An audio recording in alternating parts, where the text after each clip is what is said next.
As always, we report on the Degenerate Dwarves, and here we are on April 23rd, 2022, and we've already got another snapshot to vote on. DIP number 4, Treasury Strategy Part 2, the full plan. As you saw in the last proposal, the initial proposal that we all voted on what the different strategies should be, now we've laid out the strategies, what the plan is, and we're voting to actually put that into use here. Treasury funds, as stated before, was just shy of 13 ETH. There's another almost 1.5 ETH in the contract. That's going to be used to reimburse gas cost and things like that, as well as just kind of be held behind for multi-sig operations and contract deployments and other stuff. The 12.73 ETH, or just shy of 13, will get put into the strategies. Alchemix received the most votes, as well as being a large allocation strategy, so it receives the full allocation. CVX received the second most votes, so it will be the second largest strategy, but kept at 25% allocation due to not being as popular as Alchemix. CRV, a curve twist, has also been introduced to the strategy. TALCX was the next highest vote and is given a portion of its maximum allocation. Some ETH is earmarked for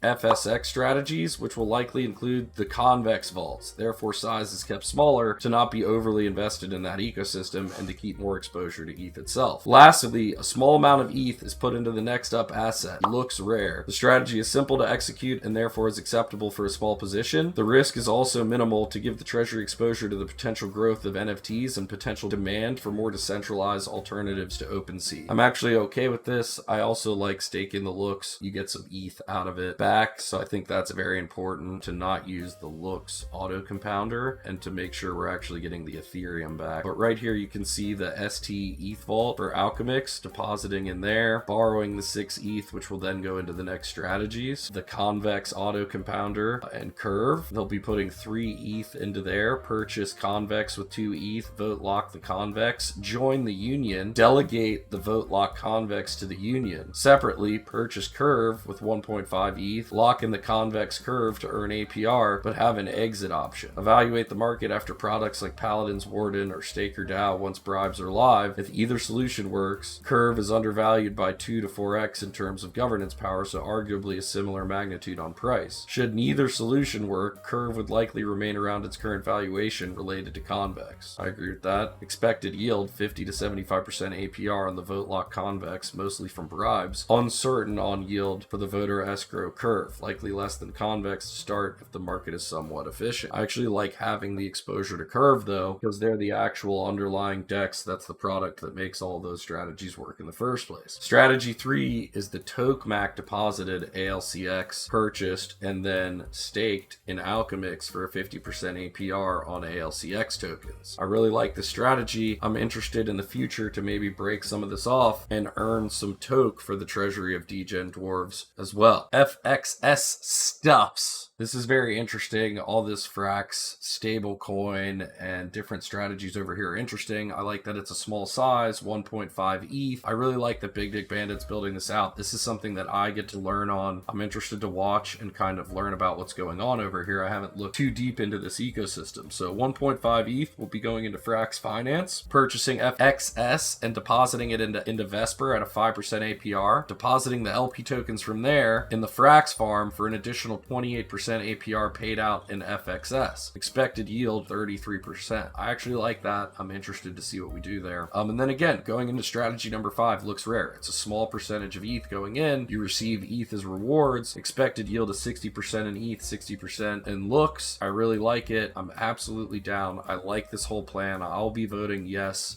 here on stream. I also like that they address the season 2 mints and what's coming up here. The ETH earned from the treasury from season 2 mints will not be automatically deposited in these strategies. Instead, there'll be a separate governance taken to determine which strategies to increase allocation to, or if any strategy should be exited, and if any new strategies should be utilized. I love this. It's almost like we're going to be able to like manage the treasury as a group and learn from things. This is great. I'm going to go ahead and vote for this 100%. One thing I would like to see though in season 2 mints is I would like to see just, you know, a bump in the percentage from the mints of ETH that make it into the treasury. I'd like to see the treasury grow a little bit larger, just to have that prestige behind it and something to really like look forward to, like as the treasury grows, and showing what the degenerate dwarves are doing and using that for educational purposes, I think is really big. I've got 13 dwarves. I'm going for the 4 vote. Let's go. Ship it live on stream. And that's the degenerate dwarfs video for the day. We appreciate you guys watching. Please like, subscribe, comment down below what you think about the degenerate dwarves getting into governance right away, using the treasury right away. I love it. Thank you for watching.